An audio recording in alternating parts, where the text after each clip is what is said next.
ඔයාලට ජ්‍යාමිතිය ගානක කෝණ අතර සම්බන්ධයක් පෙන්වන්න තිබුණා. දැන් මේ කෝණ අතර සම්බන්ධයක් පෙන්වන්න තියෙන්නේ. මොකද මේ ලොකු කෝණය මේ දෙන්නගේ එකතුවට සමානයි කියලා පෙන්වන්න තියෙන්නේ. එවැනි ගණන් ජ්‍යාමිතිය හදනකොට බීජීය සංකේතයක් ආදේශ කරගත්තාම හදන්න ලේසි. බලන්න. මං හිතනවා මේකට සිම්පල් A කියලා දානවා. මේකට මම B කියලා දානවා. පැහැදිලිද? right. එතකොට මේක A නම් මේක B නම් මේ දෙකේ එකතුව මෙයා කියලා පෙන්නන්න නම් මේක A ධන B කියලා ඔප්පු කරා නම් හරිනේ. නේද? POQ කියන්නේ මේක. මේ දෙකේ එකතුව කියන්නේ මේක A නම් මේක B නම් මේක A ධන B කියලා ඔප්පු කරා නම් හරි ඈ. ඔව් දැන් ඒක A ධන B කියලා දාන්න බෑ. ඔප්පු කරන්න ඕන. right. එහෙනම් මොකද්ද මං කළේ? මේක A කියලා ගත්තා මේක B කියලා ගත්තා. මේක A ධන B කියලා ඔප්පු කරන්නේ නැහැ. එහෙනම් ගත් එක ලියමු. අවුද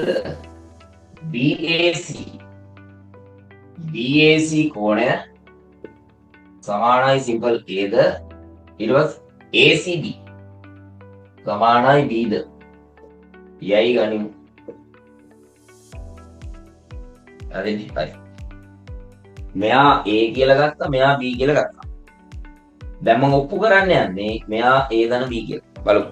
පුළුවන් වේද කියලා ඈ. දැන් හිතන්න ACB කියන්නේ ත්‍රිකෝණයක් නේ. මේ ලොකු ත්‍රිකෝණයෙන් සලකුවාම කෝණ තුනේම එකතු 180. ඒ කියන්නේ A එකතු කිරීම B එකතු කිරීම මේක 180. එතකොට මේක අපිට හොයන්න පුළුවන් කවුද? ABC ත්‍රිකෝණයෙන් A ධන මේක B ධන මේක ABC සමානයි 180යි.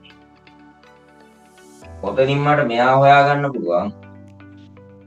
ABC සමානයි ධන A ධන B අනිත් පැත්තට ගියොත් ඍණ A ඍණ B. ආන් එහෙනම් මේකේනවා මට 180 ඍණ A ඍණ B කියන. තේරුණා? right. මේ කෝණය ආවා 180 ඍණ A ඍණ B කියන. පැහැදිලි? right.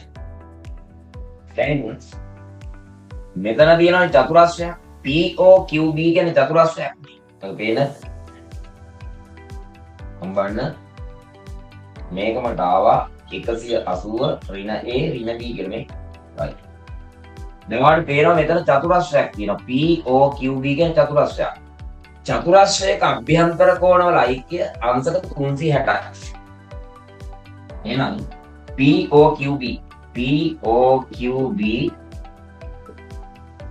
චතුරස්‍රය සලකා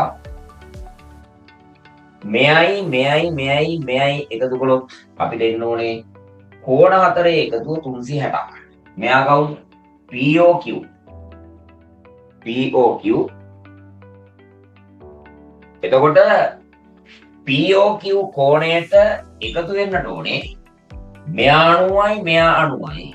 මෙතන 180 ඍණ A ඍණ B. ඒතර 90ක් එකතු වෙනවා. මේ 90ක් එකතු වෙනවා. ආය 180 ඍණ A ඍණ B එකතු වෙනවා. ඔය ඔක්කොම එකතු කරොත් 360ක් එනවා.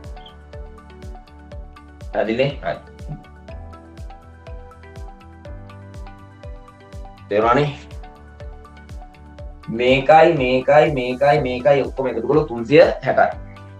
හේතුව අද මෙතන පේන්නේ නැහැ. මේකට හේතුව චතුරස්‍රයක අභ්‍යන්තර කෝණ ඓක්‍ය. මෙතෙන් දෙන්නේ චතුරස්‍රයක අභ්‍යන්තර කෝණ ඓක්‍ය 360යි. දැන් බලන්න. මෙතන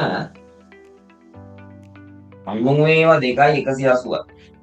ඔක්කොම එකතු කරලා 90යි 180යි 360යි. එතකොට මේ පැත්තේ තියෙන ධන 360 සහ මේ පැත්තේ තියෙන 360 මොකද කැපෙනවා? ඇයි මේ 360 අනිත් පැත්තට ගියොත් ඍණ වෙලා 360න් 360ක් අඩු කරලා බිඳුවක් එක්ක. දැන් කවුද ඉතුරු මෙතන? POQ කෝණේ ඉතුරු. ඍණේ දානවා අනිත් පැත්තට දැම්මොත් ධනයි. ඍණ B දානවා අනිත් පැත්තට දැම්මොත් ධන B.